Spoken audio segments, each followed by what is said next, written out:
for lesson 6, we'll be converting decimals and fractions.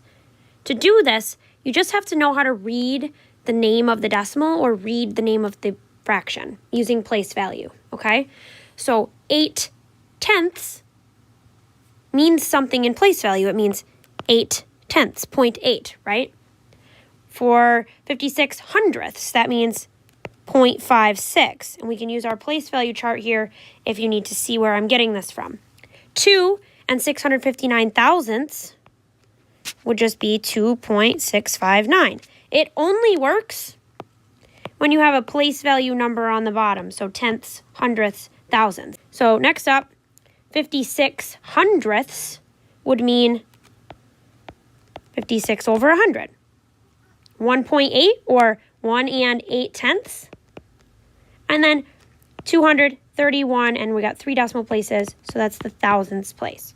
As long as you can read these decimals and fractions, you can change between them, all right?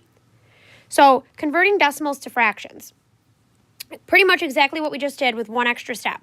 So read the decimal using place value. For example, instead of saying 0.56, say 56/100ths, okay? Then rewrite it as a fraction based on what you just said. So 56/100ths is 56 over 100. And then because it's a fraction, we always have to simplify. This is the hard part. So simplify by factoring out a 1. Remember, that means try to find something that comes out of both numbers. And we'll look at an example of that right now. So don't say 0.45 for example 1. Say 45/100ths. And then you can write it 45/100ths. All right? That's going to simplify. I can tell because these both have a factor of 5. Meaning if I were to count by 5s, I would say 45 and 100. Anything that ends in a 5 or ends in a 0 has a factor of 5. Okay?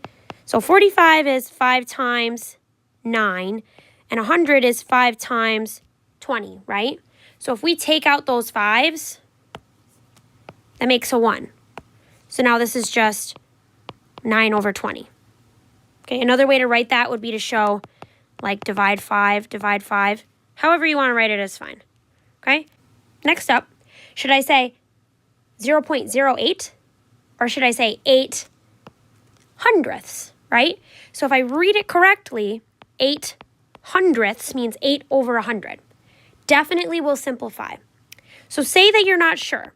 You could try using this method where you divide the top and divide the bottom. You could use 2. So divide by 2 on the top and the bottom. You can tell because they're both even. Okay, so 8 divided by 2 is 4. 100 divided by 2, or half of 100, is 50. Which, again, those are still both even numbers, which means we could have taken out another 2. So let's take out 2 one more time. And I'm using a different simplification method here. Either one is fine. 4 divided by 2, 2. 50 divided by 2, or half of 50, 25. And that is definitely all set. Last one here, 1 and 25/100ths. So 1 and 25/100ths. Now this is a mixed number because there was something in the 1's place. Okay? Now the 1 is fine, but that 25/100ths will definitely simplify. And I'll use the other method here so you can see it again. 25 is 5 times 5, right? And then 100 would be 5 times 20. We just used that fact. So that means these 5s make a 1. So they're gone. It's like basically like crossing it out because 1 doesn't do anything in multiplying. And now we have 1 and 5/20ths. Is it simplified all the way? It's actually not. So if we were paying attention, we might have noticed that from the start, we could have divided by 25 on the top and the bottom, but it's no big deal. So now in this case, this is actually going to be, if you divide by 5, top and bottom, 1 and 1/4. And again, there are multiple ways to simplify. I showed both. You can choose whichever one you're more comfortable with. Okay, now next up is the opposite situation. Okay, so if we want to convert fractions to decimals, the first thing you're going to want to do is try to make an equivalent fraction that has a denominator that is a multiple of 10, meaning 10, 100, 1,000. You want something that's a place value number, okay? So if you don't have that, you want to make that. Then you're going to read the fraction, okay? Then rewrite the fraction in decimal form based on place value. So once you've changed it so that it's out of 10, 100, 1,000, whatever, then you should be able to read it and use place value to write it as a decimal. Now, if you cannot do step number 1 or you cannot figure out step number 1, there's always a fail-safe method you can use, and we just studied it. It's called long division. So let's see.